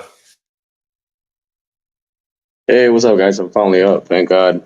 So, I just wanted to show love for the community once again. For anybody that just joined or recently joined, like, you can learn so much in here, bro. And even if you don't know, or like if you for some reason are unable to learn, you have people that can teach you. You know, this community definitely opened up my eyes in a lot of ways. I always say, network is your net worth, because sometimes it's not about what you know, it's about who you know. Just being at the right place at the right time. That's kind of what happened with my mobile home stuff. So initially I came here like trying to learn more details about wholesaling residentials, and it just wasn't working for me. I feel like it was taking too long to make the same amount of money that I could make with mobile homes. And I want to make a shout out to Fahim and Morris. I don't know if they're in the audience. I don't think so. I haven't seen them in a hot minute, but they're the ones that kind of introduced me into the mobile home world. And I started flipping and wholesaling mobile homes. Initially me and Bob and other investors were trying to get projects going on, but unfortunately we couldn't at the time. So, and then eventually I started getting with more investors, started getting with more groups. And now I'm doing my first commercial deal. I don't have my commercial license. It's just literally as a referral. Like I made a NDA and a referral agreement. So, but yeah, bro, I'm super excited. Like I said in the chat, I have a total of like 5 residential deals under my belt ever since I joined here. Like 10 mobile homes, and then this is my first commercial. So I definitely appreciate the community. I appreciate all you guys that have helped me throughout, the time that I've been here. I know I've met a few of you guys in Miami. That was pretty fun. So the sense of community is definitely here. But I just wanted to celebrate with you guys, because I feel like I haven't been as active as normally, just because I've been doing, working on my own projects and all that. So I definitely appreciate you all. What's the plan with the money? What? What's the plan with the once you get the closing? What's the plan with the money? You're gonna reinvest it back in the business. What do you got going on? Yeah, so like initially I wrote it on the chat because I couldn't get in. So I am buying about 6 to 7 acres. It's like 6.4 acres of land in Indianapolis. It's like on the south side of Indianapolis. It's called Bloomington. One of my friends kind of put me on this. So I'm basically building my own hotel, but it's like with mobile home parks for travel nurses. So I chose the land is within 3 major hospitals. It's around 20 minutes off from each hospital. And I basically get contracts with them. They're like, hey, I have 9 rooms. Well, I'm planning to buy 3 to 4 mobile homes in which each have 3 beds, 2 baths. So anywhere from 9 to 12 rooms, I'm still trying to budget it out. I have, 9 to 12 rooms. I'll charge you $65 a night. The contracts are, I think, 13 weeks because I was just talking to the hospital about this. So contracts around 13 weeks. By the way, this liquid gold. So if you guys want to write this down and try it somewhere else, by all means, hey, I'm never gatekeeping. Okay, like I'm always down for passing wealth. Charge each room. So of course you have to buy the mobile homes, furnish them, make them look like hotels. Make them accountable or comfortable. Sorry. Charge $65 a night, and it's 13 weeks per nurse, and it's 3 nurses per mobile home. So around each room will get you, I want to say, roughly around $1,400 to $1,500. Each mobile home before expenses gets you around $3,500. And if you have like 3, 4 of those, clearly that's like 10, 12K a month minus expenses and all that. Let's say like you're making a cash flow of where like 6 to 7K a month. But besides that, yeah, that's basically what I'm investing the money into. I'm thinking, of course, I have to think about property management, whether or not I'll be relying transportation to the nurses, or if that's another service I could provide to the hospitals, things like that. So that's where I'm kind of like deferring the money to once I get this deal closed. By the way, which if everything goes well, it will close in 13 days. Lucky number 13. Congratulations. Yeah, thank you. Definitely not the answer I thought, but it's certainly. It's far more interesting than what I thought, which is always good. What's the total investment in something like that, bro? So go ahead. Go ahead. He likes the question. Somebody was like, I respond. I'm like, oh, okay. So each mobile home, like I personally know a bunch of. I'm sorry, not a bunch. I gotta be specific. I know 7 mobile home manufacturing companies that could give me a wholesale. Price of around $37,000 to $39,000 per mobile home. Usually, when I'm wholesaling them, I usually wholesale them brand new. I could get as much as $50,000 to $60,000 for them. So it'd be like anywhere from $10,000 to $15,000 cash profit for me. But since I've been doing business with them for a few months now, like I said, I could get them anywhere from $37,000 to $40,000. And then that's land per mobile home. The land right now, it was hard because they wanted since it was surrounded by a very populated area, they wanted at 250,000, but I got them down to 130. Damn. So yeah, because it was just sitting there for months, and I have to work on deforestation or at least cut off clear part of the land or part of the acres, because I have to also put the septic tanks and all and electricity and all that, and the foundation as well. Raw land. It's raw. I'm sorry? So it's raw land. That's raw. Damn. Okay. Yeah. Mr. Midwest, the developer now. This is incredible. Hey man, it's like, again, it's all about connections. Especially when you work with many investors, they give out really good recommendations. So one of the investors I was like flipping houses for, or flipping mobile homes for, or with, I guess, he was the one that like, hey, this company put septic tanks down for like relatively cheap compared to other people, and so I got their information, talked it out, see if I could finance or if I could just pay straight out, depending on how much it would be. And then, they gave me definitely a better price than other companies were giving me. You're gonna crush it, dude, because Matt just did the numbers, and you'll probably be in profit, like paid out, probably like in a year and a half or so. Yeah. Price 228. You bought that for 30. You're buying a couple mobile homes at wholesale. By the time that you factor in like the obviously utilities, cutting down the trees, the septic, all that stuff, man, 2 years you have your money back and profit. Stupid.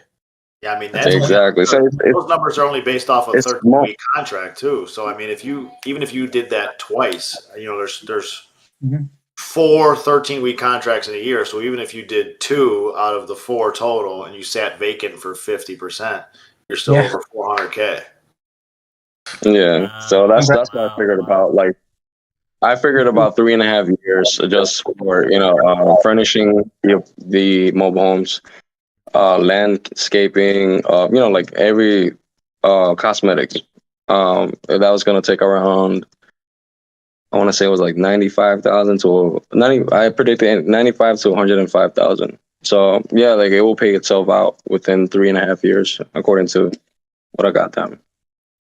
And that's like one, like if I buy more land and buy, do the same thing over, you could repeat that as long as there's like major hospitals and within 20 minutes, they said preferably 30 minutes or under. And yeah, you could do that anywhere. They could in Indiana, Pennsylvania. Are you going to do commercial like refi once the project is complete? Yeah, I'm thinking about it. It's just like I don't know if I'm up there yet. Like I want to get more money in myself to build more foundation, like to build a stronger foundation, and go from there. Because like I said, I have 2 more commercial deals, which are basically 2 more mobile home parks. Well, one of them is an RV park, and the other one is a mobile home / RV park. That I'm in the process of trying to find a buyer for it. It'd be easier for you. It'd be easier for you to scale. You obviously you're putting active equity into this deal. I'm assuming, I don't know if you're going to borrow money, but from what I'm understanding, you're going to put a lot of sweat equity and also active equity into this deal. Might as well refi, so like that you can get most of that capital while you're still doing active. And now instead of just doing one park, now you can scale to do 2 parks at the same time, 3 parks at the same time. Wow. And now we got scale. Wow. True. That's very true. Right? I'm definitely looking for that. Taxes on that money, right? Because you borrowed it. You got the cash in your pocket. You can be aggressive and buy multiple pieces of land and rinse and repeat in a formula that, if it worked once, should work again. And now you're not playing small because it's going to take you a long time to really build it where you want. I don't know what your ultimate goal is, but if you want to make several millions of dollars on a yearly basis, it's just like Matt put there, rinse and freaking repeat. And that's the best way to freaking do it, dude. So keep that in your mind as your concept wise. Like once you do that first one and you realize it's working and everything, all the numbers make sense of what you projected it to be. Absolutely. I'd be borrowing money. I'd be doing cash out refinances. I'd be throwing it right back into the business. Yep. And that's literally, I'm sorry, I didn't mean to interrupt. That's literally what I was like thinking about, just to show them proof of concept. Not income, what's the word? Concept. There you go. Thank you. Proof of concept. Just to say, hey, this is how it went all down from beginning to end. This is how it's working. This is how much I'm making, and go from there. And you don't have a traditional rental model, so therefore, because you're cash flow heavy, it's okay to to, and again, I'm not an expert, but it's okay to borrow money even at a much higher interest rate than normal, right? You're not going to get the 3%, the 4%, even though if it's 7, 8%, because you're so cash flow heavy. What you really care about is getting all of your money back, right? The loan and rinse and repeat. Because the cash flow doesn't take care of the interest rates. Yeah, I'll pay a higher rate because I need access to my funds. I need access to more money. I got to get my hands on as much money as I can to reinvest into this proof of concept that, like Juan's saying, is cash flow heavy. Like, I want more cash flow, and in order to do that, I need access to my money, and I can afford. I'm one of the few people that can afford to borrow it at these high rates, because a lot of people are investing in these A-class neighborhoods, A-class markets where margins are so thin to begin with that you can't borrow at high interest rates. Your cash, I mean, you're talking over $400K at 50% occupancy on just 2 contracts per mobile home. So you're cash flow heavy. So I think I'm gonna shut all this down. I'm shutting all this down. Fuck. Good night, guys. Good night. That's all she wrote. That's all she wrote. Good night.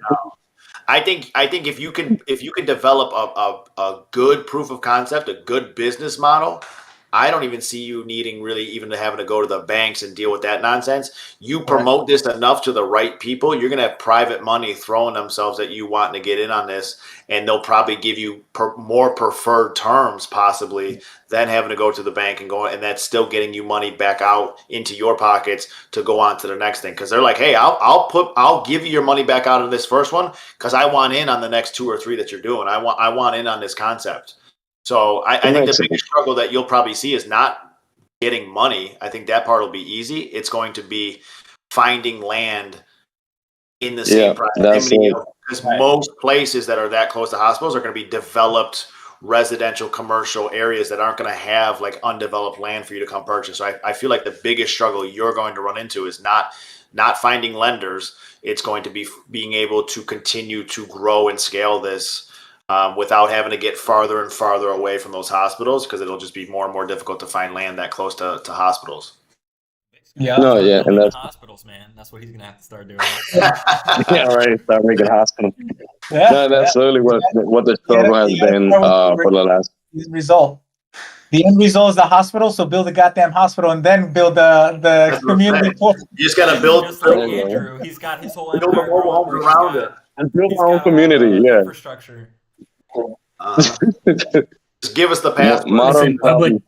Public hospitals are 100% tax write-off. There you go. There you go.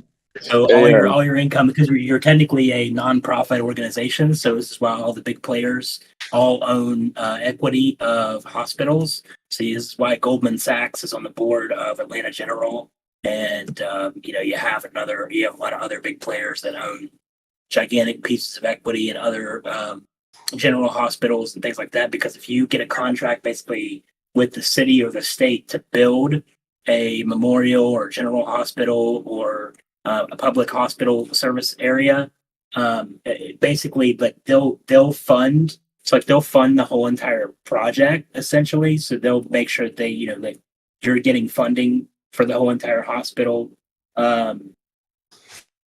Basically like for all the equipment and everything that you would need to run it. And then all of the money that's made through the hospital is technically a nonprofit organization. So tax write-off. You don't get taxed for any of that income. So Yeah, that's why that's they all get into hospitals. Yeah, that's why Trump made his one of his golf courses into like a cemetery or something like that, and then like he got like a shit ton of money.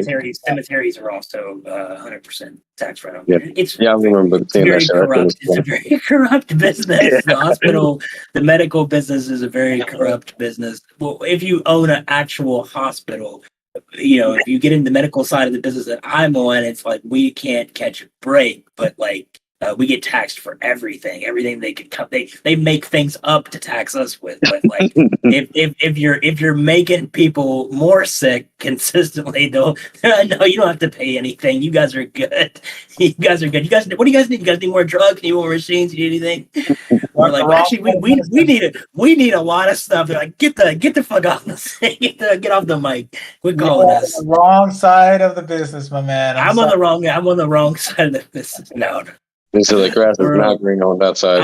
I'm on the right side. I'm on the right Vic, side. Vic, I would talk to the hospital that you're already in communication with and just kind of see maybe like some of the parameters that they have in place of like, again, I think your biggest struggle in terms of scaling is just going to be like, this is probably, Funny land. I don't want to say this is going to be the closest you'll ever get to those three hospitals like that, but that'll be your biggest struggle. So just kind of try to see if you can figure out their parameters of like, how far are they willing to travel? Like, how far can I be outside of a hospital where I will still receive at least 50% occupancy and I will be high on that list of where they're sending people out to, like where, so that way you can start identifying like, okay, now I can identify hospitals and now I have a radius identified as well of how far I can go out from that hospital. I don't always need to be a mile away. I can now be 10, 15 miles away and they'll still send me nurses. I can still get those contracts at those same rates of speed and still hit those same target numbers I was hitting on property number one. Yeah, so most nurses will travel as long as there's free transportation available. Most travel nurses, when they go and do a travel job, they're not, they don't have transportation. They don't have personal transportation like a car or whatever. So they'll, as long as there's public or free transportation available to the hospital, a lot of times what you'll see is they even have shuttles for certain communities. Like if you go to Cleveland Clinic area, there is like most of the doctors and nurses who are there on research or whatever, they live somewhere within the vicinity. And there's different communities outside because they can't house everybody that they need. So they actually will have shuttles that run to certain communities, and you can get on the shuttle and they shuttle their employees into the main hospital area. But typically, like, you need some type of public transportation for them, some type of cheap or free transportation that they can. And that's kind of like what I saw, another business opportunity. So that's Matt. That's kind of what I did. So like I said, there was 3 major hospitals, and they're like within 20 minutes of each other.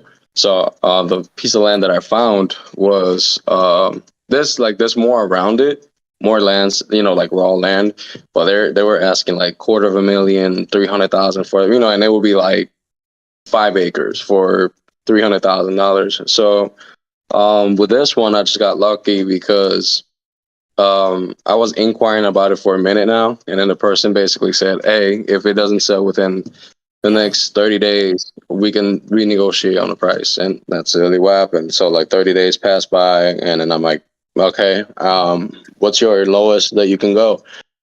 And I'm like, okay, they initially started at 150, and I kept talking them down, I think, for like a few days. I'm like, listen, I'm able to get this.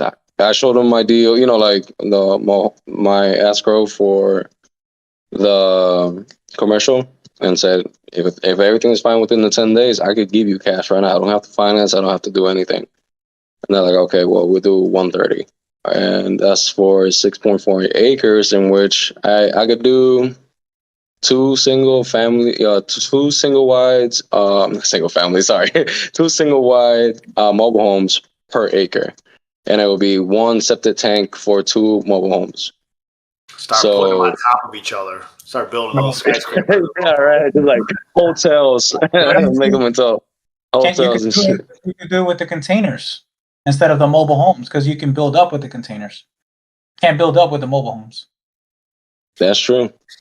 Bro, so, like my mind right now is like, that's one of the things that for me is like looking at like what is the actual opportunity. That's what makes you a really good acquisitions person.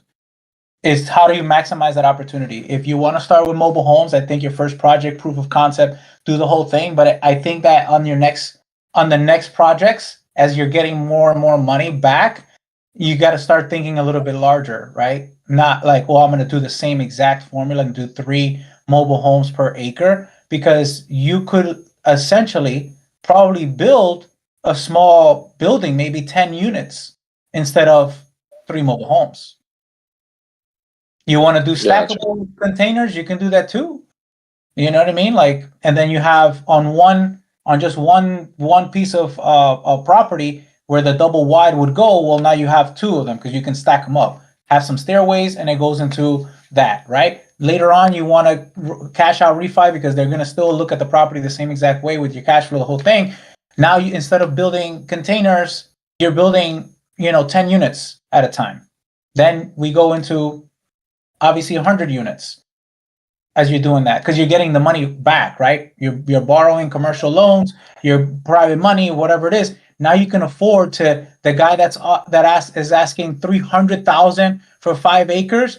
You can probably even pay that price because your cash flow is going to be so stupid that 300,000 is actually cheap. Yeah. You see what I'm saying? So you just gotta use the first one as a proof of concept. Get your money, get it done. That just start thinking like so much larger. Because you got so much opportunity there, bro. For sure. Andrew, do you do construction on mobile homes? No. Not yet, No, the not answer yet. is no. No. Not yet.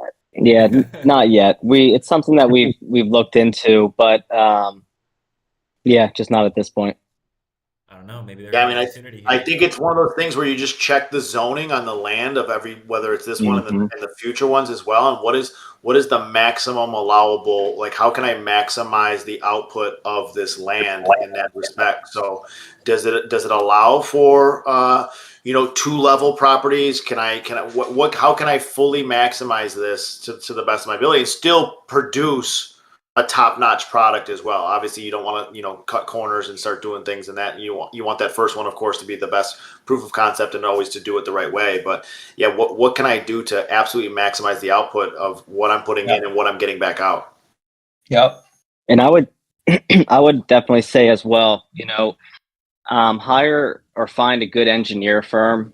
Save yourself the headache because you're going to have some pretty substantial, even if you're just doing 3 of these on unimproved land, you're going to have some pretty substantial cost in land development and putting in the private well and septic if it's not attached to public access. An engineer will make your life 10 times easier. So I would highly recommend you pay an engineer to save you the headache of having to do your own due diligence throughout this process, so you can focus on continuing to do what you do best, which is lock up more deals, continue wholesaling, but don't waste your time on the engineer side of things if I were you. Absolutely. Absolutely. I am so large on focusing on the one thing. You focus on that one thing, bro, that shit is exponential. Versus trying it'll take a lot of time. happening is you start doing the engineering and the back and forth and the things that you really don't understand to that full capacity, nor are you really going to get your hands dirty that way. And then you're going to get your eye off the ball from acquiring more properties and negotiating these deals because apparently you're really good at negotiating those deals. And that's where the money's at for you. That's it. Yeah, like with us, we, whether it be a flip that we're adding on to or it be a new construction project, I don't have any involvement outside of working with the engineer when they have the results come back upon what we can do, can't do. But I don't do any of the permitting. I don't do any of it because it is not the best use of my time, my partner's time. Whereas we can just pay an engineer $2-3 grand and they'll do everything from the spec, to the plans, to the right of ways, to everything that could be anything in that process. They're taking care of it. So by the time it gets back to my desk, we're either signing off and we're moving forward or we're not and we're selling the land as is or developing, whatever the play may end up being. Point is, we don't waste our time on dealing with the things that aren't our highest and best skill set. Of course. Yeah, for me, it's just like this is my first, I've worked on my 9 to 5 my whole entire life. So this is my first passive income that I'm working towards. So I want to put a lot of attention in it.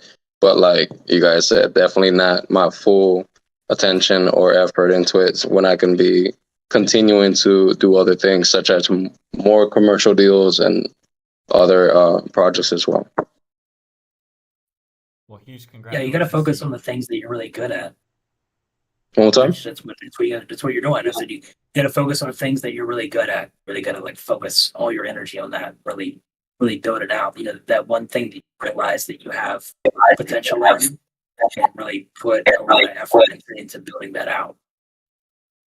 True, most definitely. It's funny, we met in Miami and I was wearing the same shirt in Miami that I am today.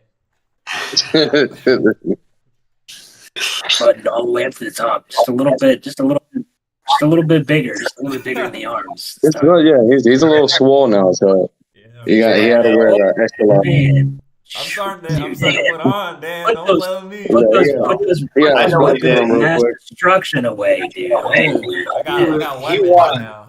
He washed that with hot Don't water. let Dan bring out his guns, because He shrunk it. I thought this was a PG show. Too much skin. don't let Dan Yeah. bring out his guns, because everybody will be ducking. Well, I So, gotta thank you help. guys, man. I really appreciate the platform. I'll see you guys later on today. I think at 6, right? 6 p.m. Yeah. Eastern Standard Time. Dude, I'm Yeah, not gonna, and dude, I gotta have too much of wine today. Jeez Christ. I know. And then we do our show at 7. We do. So Yeah. yeah. Thank you guys so much for the advice. Thank you so much for the support, and have a good one, guys. Take care. Congratulations, bro. Congratulations. Appreciate Thank you you, guys. appreciate it. You deserve it, brother. Absolutely. Ladies and gentlemen, if you have not already, please consider inviting somebody you think would benefit from being in proximity with us. As you can see, we've got this man right here, literally in a multi-million-dollar man in the making, ladies and gentlemen. Multi-million-dollar man in the making. I'm beyond blessed to be in proximity with all of you. It is just absolutely insane to see all of you guys grow, and there's so much to come. So much to come. Hope you all have a great, fantastic day today. Matt, Dan, appreciate you both. Andrew, everybody popping up in the audience, on the stage. Love y'all for real. This is the best real estate Discord in the game, and I hope that you guys have a great day. Peace. Bye.